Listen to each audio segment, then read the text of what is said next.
Hello అండి, అందరికీ నమస్కారం. వెల్కమ్ టు గోదావరి అమ్మాయి గుంటూరు అబ్బాయి. ఏంటి ఐటమ్స్ చూపిస్తుంది అని అనుకుంటున్నారా? అవును, ఈరోజు మనం గుంటూరు కారంతో Godavari style chicken curry prepare చేస్తున్నాం.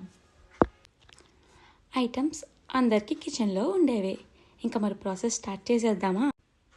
ముందుగా ఒక ప్యానెల్ పెట్టుకుని దానిలో కొంచెం ఆయిల్ ఎక్కువ తినకండి, కొలెస్ట్రాల్, ఓకేనా? కొంచెం ఆయిల్ వేసుకొని కొంచెం అంటే ఒక 4 చికెన్ కాబట్టి కొంచెం ఎక్కువే కావాలి కాబట్టి మరీ ఎక్కువ వేయొద్దు. ఒక 4 to 5 స్పూన్స్ వేసుకుని దాని తర్వాత చిల్లీస్ వేసుకోవాలి. అవి కొంచెం ఫ్రై చేసుకోవాలి. కొంచెం అవి డీప్ ఫ్రై అయ్యే వరకు దాన్ని మనం కొంచెం ఫ్రై చేసుకోవాలి. దాని తర్వాత ఆనియన్స్ వేసుకోవాలి.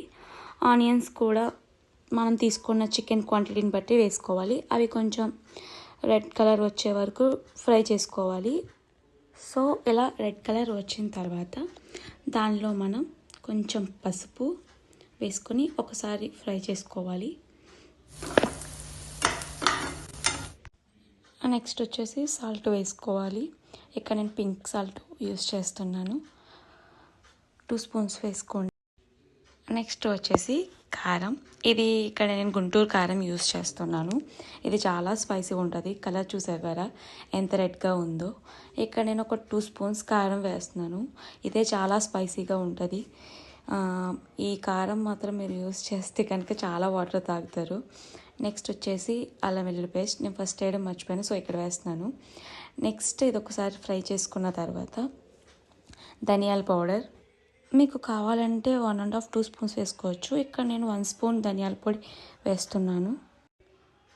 నెక్స్ట్ వచ్చేసి చికెన్ పౌడర్, ఇది ఒక 2 స్పూన్స్ యాడ్ చేస్తున్నాను. ఇవన్నీ వేసుకున్న తర్వాత ఒకసారి అన్నీ మంచిగా మిక్స్ చేసుకోవాలి. అంతా మంచిగా మిక్స్ అయిపోయిన తర్వాత చికెన్ వేసుకోవాలి. ఇక్కడ నేను 1 kg చికెన్ తీసుకున్నాను. చికెన్ అంతా దీంట్లోకి వేసేసుకోవాలి. వన్స్ అంతా వేసేసుకున్న తర్వాత మంచిగా మసాలా పట్టేలాగా మనం గరిటె పట్టి కింద నుంచి పైకి తిప్పుకోవాలి. ఒకసారి అంతా మసాలా అన్ని పీసెస్కి పట్టేసిన తర్వాత మూత పెట్టుకొని ఒక 5 to 10 minutes మనం దాన్ని అలాగే వదిలేయాలి. అప్పుడు ఇది మనకు మంచిగా బాయిల్ అవుతుంది. చెక్ చేసుకున్న తర్వాత చూసారు కదా ఎలా మంచిగా కుక్ అవుతుందో. మీకు సాల్ట్ కానీ కారం కానీ ఏదైనా తక్కువ అయితే యాడ్ చేసుకోవచ్చు. కావాలంటే కొంచెం వాటర్ కూడా యాడ్ చేసుకొని మంచిగా దీన్ని ఇంకా బాయిల్ చేసుకోవచ్చు. అప్పుడు ఇంకా మనకి పీస్ మంచిగా అవుతుంది, కొంచెం గ్రేవీగా కూడా ఉంటుంది.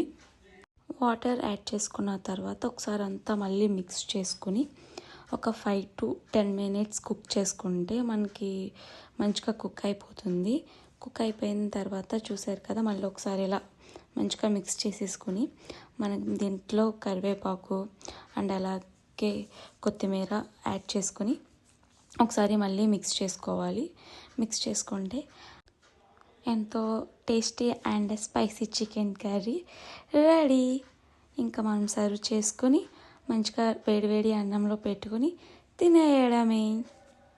నేనైతే మంచిగా వేడివేడి అన్నంలో చికెన్ కర్రీ వేసుకొని ఎంజాయ్ చేస్తున్నాను. మీరు కూడా ట్రై చేయండి, ఎలా ఉందో కామెంట్స్లో చెప్పండి.